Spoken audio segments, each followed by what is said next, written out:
Magandang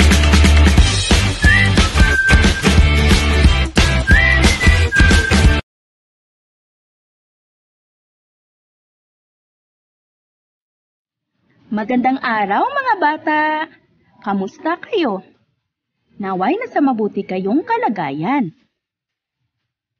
Ang ating pag-aralan ngayon sa Filipino 1, ikalawang markahan, ikawalong linggo, ay tungkol sa pagsusunod-sunod ng mga pangyayari. Handa na ba kayo? Tara na! Makinig at matuto kasama si Teacher Christine.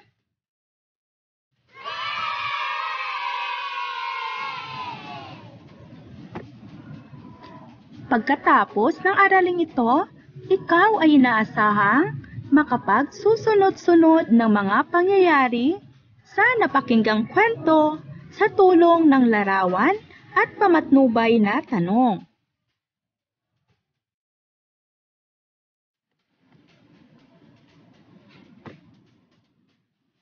Para sa ating panimula, basahin ang mga talasalitaan. Una, nagtagpo-tagpo. Ibig sabihin ay nagkita-kita. Pangalawa, kupad. Ibig sabihin ay mabagal. Ikatlo, karera. Ang karera ibig sabihin ay paligsahan. Kaapat, nagkakasiyahan. Ang ibig sabihin ay nagdiriwang. Kalima, umidlip. Ang umidlip ay ibig sabihin na tulog.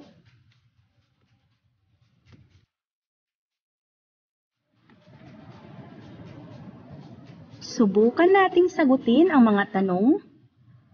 Una, ano ang unang naganap sa kwento? A. Nanalo si Pagong. B. Nagtungo sa kakahuyan ang mga hayop. C. Natulog si Koneho. Ano ang inyong sagot? Kung ang sagot mo ay letter B, ikaw ay tama. Ikalawang tanong, ano ang pangalawang nangyari sa kwento? A. Hinamon ni Pagong si Koneho sa isang karera. B. Nagsalo-salo ang mga hayop sa kagubatan. C. Nagbunyi ang mga hayop sa pagkapanalo ni Pagong. Kung ang sagot mo ay letter A, hinamon ni Pagong si Koneho sa isang karera, ikaw ay tama! Pangatlong tanong, ano ang wakas ng kwento? A. Umiyak si Koneho. B. Nanguna ang Koneho sa simula ng karera. C. Nanalo si Pagong. Kung ang sagot mo ay nanalo si Pagong, ikaw ay tama! May nakakuha ba ng tamang sagot? Kung wala, huwag malungkot sapagkat sa pagpapatuloy ng ating aralin ay mauunawaan ninyong ang pagkakasunod-sunod ng mga pangyayari.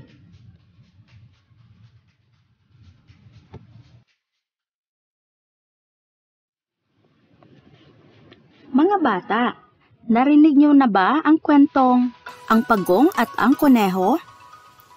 Kung gayon, ay ating pakinggan ang kwentong magpapaantig ng ating puso. Handa na ba kayo?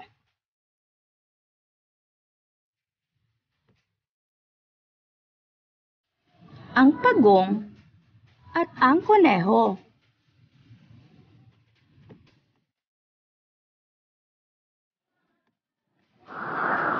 Isang umaga ay nagtagpo-tagpo ang mga hayop sa gubat upang maghanap ng pagkain. Dalian mo, Pagong! Anang Koneho. Lagi kang mapag-iiwanan. Ang kupad mo kasi.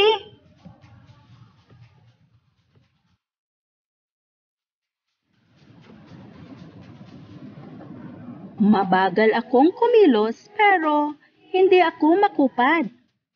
Protesta ng pagong. Malakas at matatag ako at kaya kong patunayan. Yan? Paano? Hamon ng kuneho.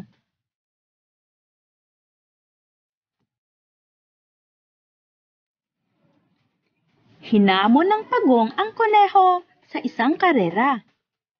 Magkarera tayo mula rito hanggang sa dulo ng daang ito. Anang pagong. Karera?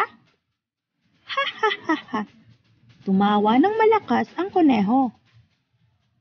Madali lang yan, pagong.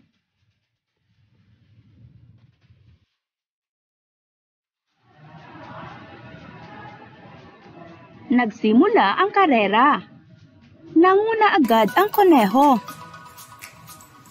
Aabutin ng buong araw ang pagong na yan, bago niya marating ang dulo ng daang ito. Anang kuneho sa kanyang sarili.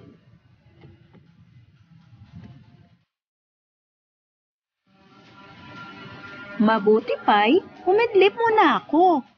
Hindi nagtagal at bumungad din ang pagong sa daan. Kawawang kuneho, anang pagong sa kanyang sarili nang lampasan niya ang natutulog na kuneho.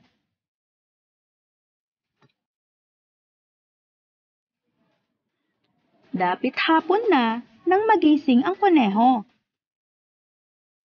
Tiyak na nasa daan pa sa ibaba ang pagong. Anang kuneho nang hindi niya makita ni anino ni pagong. Ngunit pagdating ng kuneho sa dulo ng daan, ay nakita niyang nagkakasiyahan ang pagong at ibang mga hayop. Nanalo ang pagong sa karera.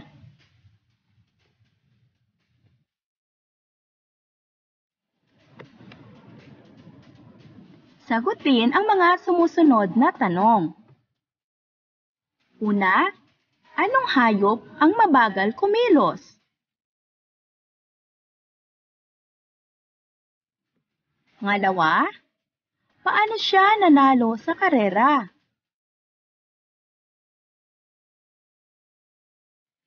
Pangatlo, kung ikaw ang pagpipiliin, sino ang iyong tutularan?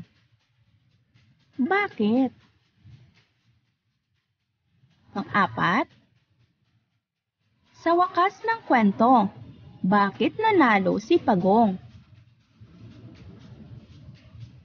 Panglima, kung bibigyan ka ng talento at katangian, ano ito?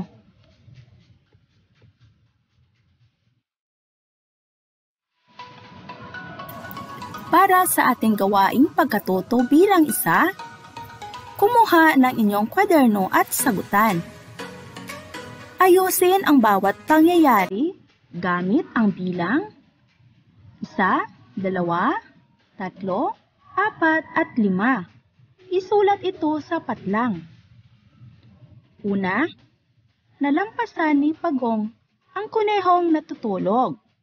Pangalawa, nanguna ang kuneho sa simula ng karera. Ikatlo, nagtagpo-tagpo ang mga hayop sa gubat. Kaapat, natulog ang kuneho. Kalima, nanalo ang Pagong sa karera.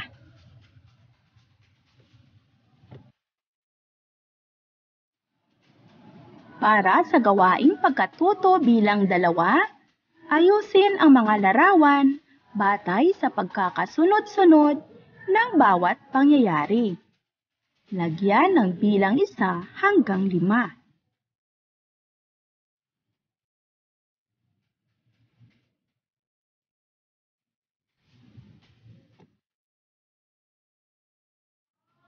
Isa-isip, ang mga pangyayari sa kwento ay nakapagsusunod-sunod sa pamamagitan ng paggamit ng mga salitang pang-ugnay tulad ng una, pangalawa, sunod, pagkatapos at huli.